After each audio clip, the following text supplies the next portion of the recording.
दोपहर की झुलसा देने वाली गर्मी, आसमान आग उगल रहा है और उसी तपते धरातल पर कुछ लोग झुके हुए हैं, हाथों से रेत खोद रहे हैं। कुछ देर बाद उस गड्ढे में हल्का सा पानी रिसता है, पानी भी मटमैला और गंदा, जिसे पीकर लोग बीमार हो सकते हैं। लेकिन लोग लाचार हैं उसी गंदे पानी से अपनी प्यास बुझाने को। सवाल उठता है, क्या ये कोई सदियों पुराना दृश्य है या फिर आज के विकसित भारत की सच्चाई? जवाब आपको झकझोर देगा। आप बने रहिए आज के इस वीडियो में। मैं आकृति और आप देख रहे हैं MNT न्यूज नेटवर्क। झारखंड में एक बेहद प्रचलित पंक्ति है, स्वर्ग जैसन सुंदर, अन्न धन से भरल धरती, सबसे सुखी संपन्न, हाय रे हमर सोना झारखंड। ये पंक्तियां उस झारखंड की कल्पना को दर्शाती है जिसे प्रकृति ने हरियाली, खनिज संपदा और समृद्धि से नवाजा है। यहाँ एक ऐसे राज्य की बात हो रही है जो संसाधनों से भरपूर है, जहाँ जमीन सोना उगलती है और जीवन खुशहाल है। लेकिन जब इन्हीं पंक्तियों को हेसातू गांव की हकीकत के साथ जोड़कर देखा जाता है तो ये एक तीखा विरोधाभास बनकर सामने आता है। जहां सोना कही जाने वाली धरती पर लोग पीने के पानी के लिए संघर्ष कर रहे हैं। झारखंड के चतरा जिले के प्रतापपुर प्रखंड अंतर्गत सिद्दीकी पंचायत के हेसातू गांव में पानी का संकट अब सिर्फ समस्या नहीं बल्कि जीवन और अस्तित्व की लड़ाई बन चुका है।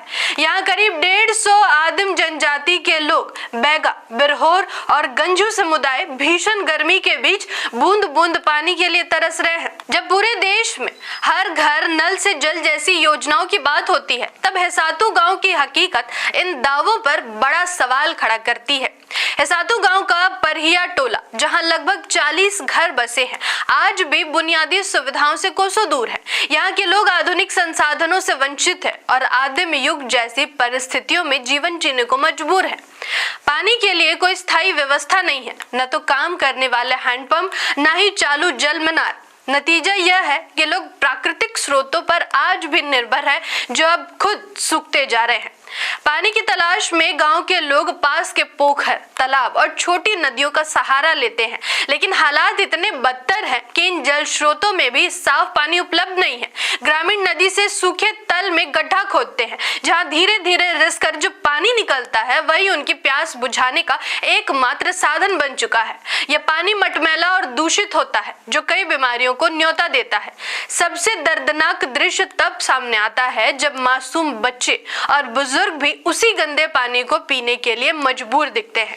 जहां एक ओर बच्चे इस गंदे पानी से अपनी प्यास बुझाते हैं, तो वहीं दूसरी ओर बुजुर्ग अपने कमजोर शरीर के साथ इस विषैले जल को सहन करने के लिए मजबूर है। यह सिर्फ प्यास बुझाने की कहानी नहीं, बल्कि उस पीड़ा की गाथा है जिसे शब्दों में पूरी तरह बयां करना बिल्कुल मुश्किल है।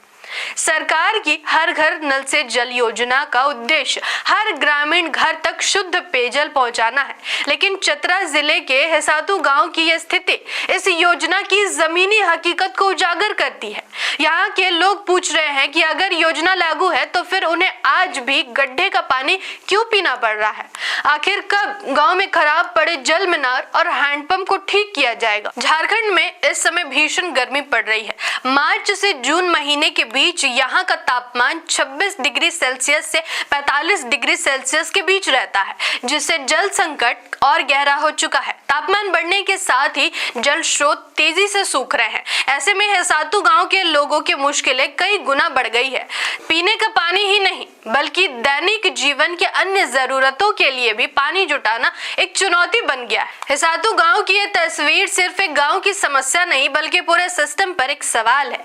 क्या 21वीं सदी में भी देश के कुछ हिस्सों में लोग गंदा पानी पीने को मजबूर रहेंगे? क्या विकास सिर्फ कागजों तक सीमित रहेगा? आखिर कब गांव में खराब पड़े जल मीनार और हैंडपंप को ठीक कराया जाएगा? आखिर कब ग्रामीणों को शुद्ध पेयजल उपलब्ध कराया जाएगा? जब तक इन सूखे होठों तक साफ पानी नहीं पहुंचता, तब तक हर गड्ढे में रिसती ये मटमैली बूंदें सिर्फ प्यास नहीं बल्कि सिस्टम की नाकामी की गवाही देती रहेगी। इस वीडियो को शेयर कीजिए और इस पर अपनी राय नीचे कमेंट जरूर कीजिए। धन्यवाद। जय संविधान, जय लोकतंत्र, जय भीम, जय मूल निवासी। MNT न्यूज नेटवर्क को सब्सक्राइब करें, लाइक और फॉलो करना ना भूलें। साथ ही बेल आइकॉन दबाकर जन जागृति की मुहिम में जुड़े रहें।